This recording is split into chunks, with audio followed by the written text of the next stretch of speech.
Tere tulemast taas!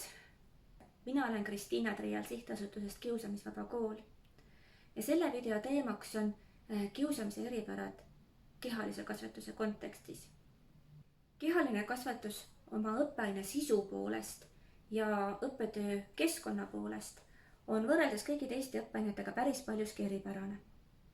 Ja selles on olemas nii väga erilisi spetsiifilisi kiusamisega seotud riske, kui ka väga erilisi ja häid võimalusi. Me alustame riskidega ja jõuame välja võimalusteni. Esiteks me saame välja tuua riskid õppekeskkonnas. Kehalise kasvatuse tundi minek, kehalise kasvatuse tunni toimumiskoht on sageli palju rohkem või palju vähem struktureeritud ja palju vähem täiskasvanu pilgu all kui üks tavaline õppeklass. Ja kui on lapsed täiskasvanute pilgu alt väljas, siis saab ka kiusamist rohkem toimuda, võimalusi on rohkem. Lisaks sellele õpilaste endi hinnangul on just nimelt riietusruumid ja ka duširuumid sellised kohad, kus on päris suur kiusamise risk. Sest ka sinna sageli täiskasvanu pilk ei sobi, lapsed on omaette ja kui me mõtleme ka duši alla mineku konteksti peale, siis ka väga haavatavad. Ma päris huviga küsiks praegu, et kui paljudel teist õpetajate teie hulgast on see kogemus, et lapsed ei taha pärast võimlemise tundi käia duši all. Mis te arvate, kas see on laiskus või see on pigem see, et ei julgeta? Keegi ei ütle, et ma ei julge, aga seda välditakse, sest duši alla minek on ohtlik. Kiusamise uurijad toovad eraldi välja ärevuse duši all käimise ees. Ja see ei minda mitte sellepärast duši alla, et ei viitsita ennast puhtaks teha või ei peeta puhtust oluliseks, vaid sellepärast, et kui sa oled varasest eesmeeas, su keha muutub ja enamust eesmeelisi ei ole oma kehaga rahul, siis sa pead ennast ju paljaks võtma ja minema teistega koos duši alla. Ja see on nii haavatav olukord, et enamust eesmeelisi tunnevad ennast väga hapralt. Ja kui on klassis ka kiusamine, siis see kiusamise ohver pigem hiilib sinna sealt rõivistust minema ka ilma riideid vahetamata. Selle asemel, et võtta ennast riidest lahti ja panna ennast veel haavatavamasse olukorda. Nii et kui sul on klass, kes väga tugevalt väldib riietusruumis tegutsemist, väldib duši alla minekut, tasub olla tähelepanelik, kas seal suhted ikka on kõik korras või on olemas kiusamine kellegi suhtes. Nüüd kolmas teema, mis selle just riietusruumide ja duši all käimisega seondub, on ka sooline areng, sooline kujunemine, sooline identiteet. Ehk siis omaette kiusamise riskis on need lapsed, kellel võib-olla bioloogiline sugu ei lähe kokku nende tunnetatud sooga. Ja kogu selle sisemise segaduse juures teeb nende elu veel keerulisemaks ka see, et see segadus teeb nad haavatavaks kiusamisele. Pluss olukorras, kus on näiteks tüdruku kehas laps, kes tunneb ennast tegelikult poisina ja ta peab minema tüdrukute riietusruumi, tüdrukute ruumi duši alla, et kui ebamugav see tema jaoks võib olla. Ja ka kaaslased võivad tajuda seda, et ta tunneb ennast ebamugavalt ja naeruvääristada seda, teadmata, mis seal taga on.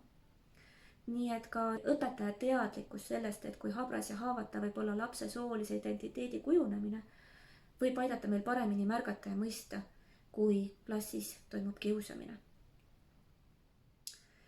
Terve rida kiusamisega seotud riske puudutavad liikumisõpetuse tunnis tehtavaid tegevusi. Ehk siis sport sisaldab ju võistluslikkust, jõu ja mõõdu võtmist ja sellised võistluslikud olukorrad ja jõu ja mõõdu võtmised võivad panna jällegi mõned õpilased väga nõrka positsiooni ja teised tõsta väga esile. Kusjuures hästi kummaline on see, et suurema tõenäosusega võivad kiusamise all kannatada need õpilased, kes on spordis väga nõrgad, aga ka need, kes on väga tublid. Ehk siis jällegi, kui ikkagi klassinormid lubavad erinevuste alavääristamist, väljatõrjumist, siis mõlemad otsad võivad pihta saada, nii väga tublid kui ka väga nõrgad.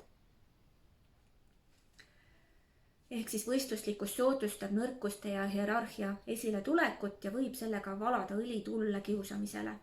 Siis hästi olulised on laste individuaalsed eripärad, et võimekusest ma juba rääkisin, aga uurijate tähelepanu on eraldi püüdnud ka kohmakus just nimelt kehalise kasvatuse kontekstis.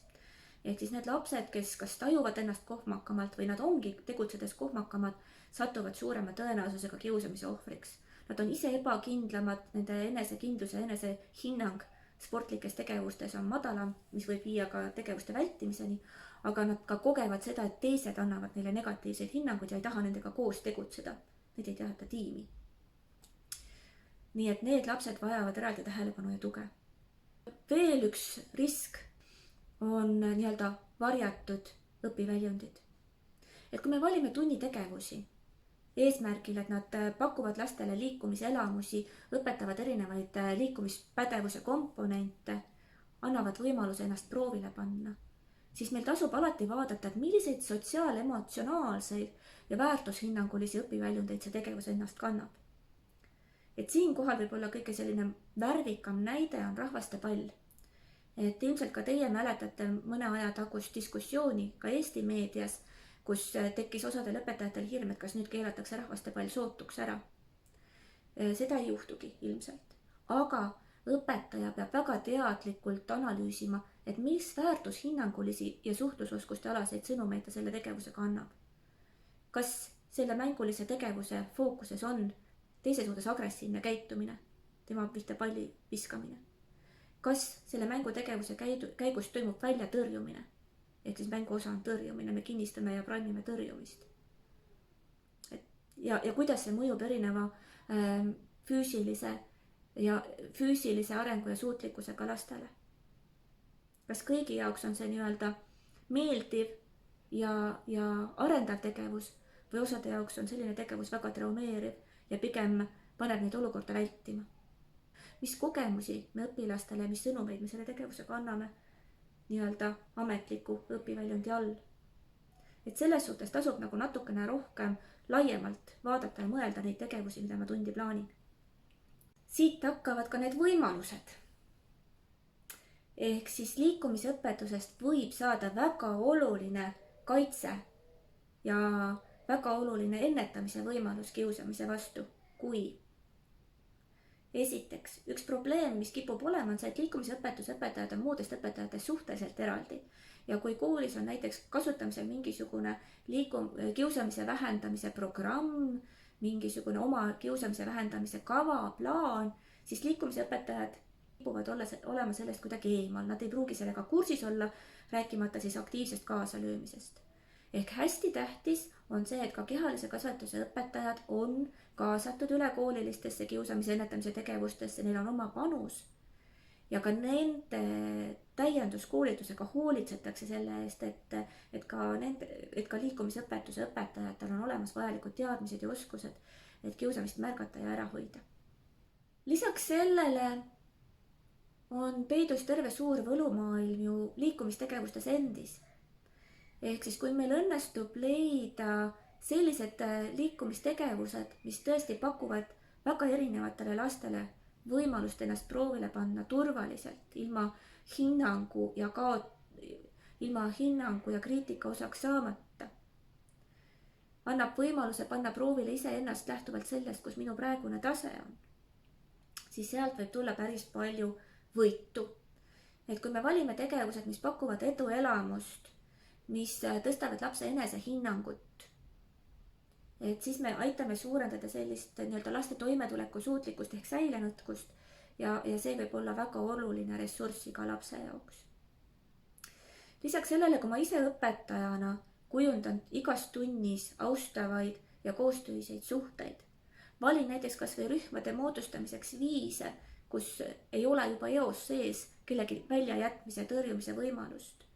Tunnustan igaühe panust, olgugi, et see võib-olla ei olnud kohe kuldmedali vääriline.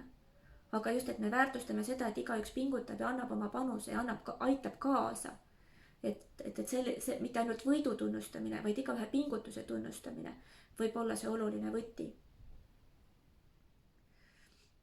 Ja üks asi, mida tasub väga ettevaatlikult, me teame, et võistlussport on selline, ongi saavutusele orienteeritud ja ka juhendajate ülesanne on siis võimestada ja pushida ja tekitada seda võidunälga. Siis tasub mõelda, kas liikumisõpetuses ka on nii väga vaja kasvatada seda iga hinna eest võidule suhtumist. sest ka selline nii-öelda väga võistluslik ja võitluslik keskkond on see, mis soodustab nõrgemate allasurumist, nõrgemate alavääristamist, nendele kättemaksmist, kui meil ei lähe piisavalt hästi, ehk siis kiusamist. Nii et olen teadlik ja märkan kiusamist. Lisaks liikumisalaste pädevuste toetamisele toetan ka suhtlus, enesemääratlus ja sotsiaalset pädevust. Toetan laste enesehinnangut ja pakun neile eduelamusi. Loon ise austavaid ja koostööseid suhteid, valin õppemeetodeid, mis võimaldavad vastastikku austust ja koostööd.